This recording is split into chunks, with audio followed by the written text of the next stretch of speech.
সুগন্ধমিটি YouTube চ্যানেলে আপনাদের সকলকে আবারও স্বাগত জানাই। আশা করি ভালো আছেন। আজ দেখাবো কিভাবে আপনি ওয়েস্ট বেঙ্গল হেলথ স্কিম পোর্টালে গিয়ে আপনার অফিসের জন্য অপারেটর এবং রিকমেন্ডিং অথরিটির আইডি পাসওয়ার্ড ক্রিয়েট করবেন।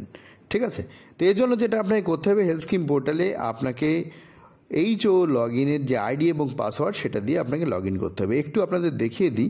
আপনারা ডাইরেক্ট wbhealthscheme.gov.in এই ওয়েবসাইটটায় গিয়ে হয় লগ ইনের এই ওপরের জায়গাটা থেকে, অথবা এইচও ডিডিও লগ ইন থেকে লগ ইন করবেন, অথবা আপনাদের ফিনান্সের যে আমাদের যে ওয়েবসাইটটা আছে সেখান থেকেও দেখবেন, এই যে ফিনান্সের যে ওয়েবসাইটটা সেখান থেকে একটু নিচের দিকে গেলে দেখবেন আপনারা এই যে WBHS এখান থেকেও আপনারা লগ ইন করতে পারবেন। তো দেখুন, এই লগ ইন যখন আমরা করব তখন আমাদের কাছে যে আইডি পাসওয়ার্ড চাওয়া হবে, একটু দেখিয়ে দিই। যে আইডি পাসওয়ার্ড চাওয়া হবে সেই আইডি পাসওয়ার্ডের জায়গায় এইখানটাতে এই আইডির জায়গায় এইচও আইডি, তার যে কনসার্ন পাসওয়ার্ড এবং ক্যাপচা দিয়ে লগ ইন করতে হবে। আমি যেহেতু লগ ইন করে বসে আছি, আমি আর নতুন করে লগ ইন করলাম না। আমি দেখাবো কিভাবে আপনারা অপারেটরের আইডি এবং পাসওয়ার্ড ক্রিয়েট করবেন। তো এর জন্য যেটা আপনাকে করতে হবে, দেখুন এই হোম পেজে আপনি চলে যাবেন। যখনই আপনি লগ ইন করবেন তখন দেখবেন এরকম হোম পেজে যাবেন। এখান থেকে আপনাকে ইউজার অ্যাডমিনিস্ট্রেশন এখানে আসতে হবে।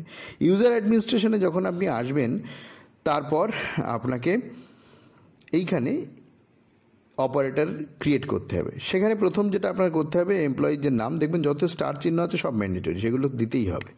তা অপারেটরের নাম আমি একটা ধরুন দিয়ে দিলাম। তারপরে দেখুন এমপ্লয়ি নাম্বার, এখানে একটা এমপ্লয়ি নাম্বার আপনাকে দিতে হবে। আমি একটা এমপ্লয়ি নাম্বার দিয়ে দিচ্ছি। আপনি আপনার অফিসের যে স্টাফ আছে তার সঠিক নাম, সঠিক এমপ্লয়ি আইডি ইত্যাদি দেবেন। তার যে জেন্ডার সেই জেন্ডারটা আমি দিয়ে দিচ্ছি। তারপরে এমপ্লয়ি যে গ্রুপ সেই গ্রুপটা আমি দিলাম। গ্রুপ দেওয়ার পরে তারপরে তার ডেজিগনেশনটা দিতে হবে।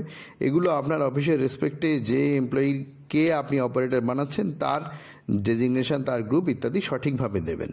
তারপরে ডিডিও কোড অনেক সময় দেখা যায় কি যে একটা হেড অফ অফিসের আন্ডারে একাধিক ডিডিও কোড থাকতে পারে। এটা ছোট অফিস, হেড অফ অফিসের আন্ডারে একটাই ডিডিও কোড আছে, সেটা সিলেক্ট করলাম। তারপরে আপনাকে একটা মোবাইল নাম্বার দিতে হবে, মোবাইল নাম্বারটা দিয়ে দিলাম। দেওয়ার পর দেখবেন এখানে অফিসিয়াল ইমেল আইডি, এই ইমেল আইডিটা অফিসিয়াল ইমেল আইডি দেওয়াই ভালো। তারপরে ইউজার আইডি আপনি কি দেবেন, আপনি আপনার মতো করে ইউজার আইডি দিতে পারেন। ইউজার আইডি আমি একটা আপনাকে দেখিয়ে দিচ্ছি। ধরুন আপনি এইরকম একটা ইউজার আইডি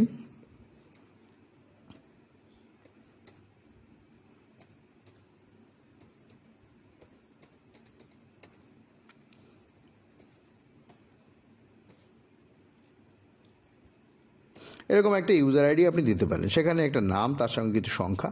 এরপর তার রোলটা আপনাকে সিলেক্ট করতে হবে, অর্থাৎ এই অপারেটর কী কী কাজ করবে। ছোট অফিসের ক্ষেত্রে একটা অপারেটর তৈরি করলেই হবে, বড় অফিসের ক্ষেত্রে একাধিক অপারেটর করতে পারেন। তো দেখুন আমি একটু বলে দিই, আমরা এই নিচের দিক থেকেই এই অপারেটরের যে রোলগুলো সেই রোলগুলো একটু দেখে নেব। অপারেটর সার্টিফিকেট জেনারেশন, হেলথ স্কিমের সার্টিফিকেট জেনারেট করার জন্য যে অপারেটর সেটা আপনি সিলেক্ট করলেন। এবার ধরুন বললাম ছোট অফিসের ক্ষেত্রে একটা অপারেটর হলেই হবে।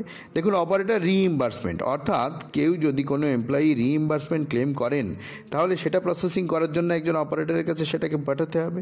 তাহলে এই রোলটাও সিলেক্ট করে দিলাম। তাহলে দেখুন একই ব্যক্তিকে দুটো রোল আমি সিলেক্ট করে দিলাম। বড় অফিসের ক্ষেত্রে দেখবেন যে অপারেটর থাকলো একজন, আবার রিকমেন্ডিং অথরিটি একজন থাকলো সার্টিফিকেট জেনারেশনের জন্য, তাকেই দেখা গেল রিকমেন্ডিং অথরিটি রিক্লেম রিইম্বার্সমেন্টের জন্য রাখা হতে পারে। আবার যদি মনে করেন যে এসব রাখবেন না, শুধু একটা অপারেটর দিয়েই কাজ চালিয়ে নেবেন, তো নেবেন। যেসব অফিস অনেক বড় সেখানে অনেক এমপ্লয়ি যখন থাকে তখন এক একজন অপারেটরের কাজকে কমানোর জন্য, হালকা করার জন্যে একাধিক অপারেটর বা রিকমেন্ডিং অথরিটি ক্রিয়েট করা হয়। এরপর জাস্ট এই অ্যাক্টিভ যে চেকবক্স আছে এটাতে ক্লিক করবেন। যদি ইনঅ্যাক্টিভ করেন তাহলে কিন্তু ইনঅ্যাক্টিভ হয়ে যাবে, সেক্ষেত্রে কিন্তু কাজ হবে না। তাই অ্যাক্টিভ করতে হবে আপনার। অ্যাক্টিভে করে সেভ করে দেবেন। যেই সেভ করে দেবেন তখন দেখবেন এই ইমেল আইডি এবং মোবাইলে পাসওয়ার্ডের বা আইডি পাসওয়ার্ডে একটা মেসেজ চলে যাবে। ঠিক আছে, এইবারে কি করতে হবে, আপনাকে প্রথম অবস্থায় গিয়ে আপনাকে আবার ওই লগ ইন করতে হবে আইডি পাসওয়ার্ড দিয়ে। আইডি তো সেট করেছেন, পাসওয়ার্ড চলে আসবে। তারপরে আপনাকে নিজের মতো করে আবার নতুন পাসওয়ার্ড সেট করে নেবেন, আইডি ওইটাই থাকবে। যদি আইডি না নেয় সেক্ষেত্রে বলে দেবে, আপনি অন্য একটা আইডি দেবেন। ধরুন এই আইডিটা কেউ নিয়েছে, এমন হতে পারে যে আইডি কেউ নিয়েছে, তাহলে এই আইডিটা হবে না। সেক্ষেত্রে আপনি অন্য কিছু একটা সংখ্যা চেঞ্জ করে দেবেন বা যে ওয়ার্ড লিখেছেন সেই ওয়ার্ডটায় কোথাও একটু চেঞ্জ করে দেবেন, তাহলেই হয়ে যাবে।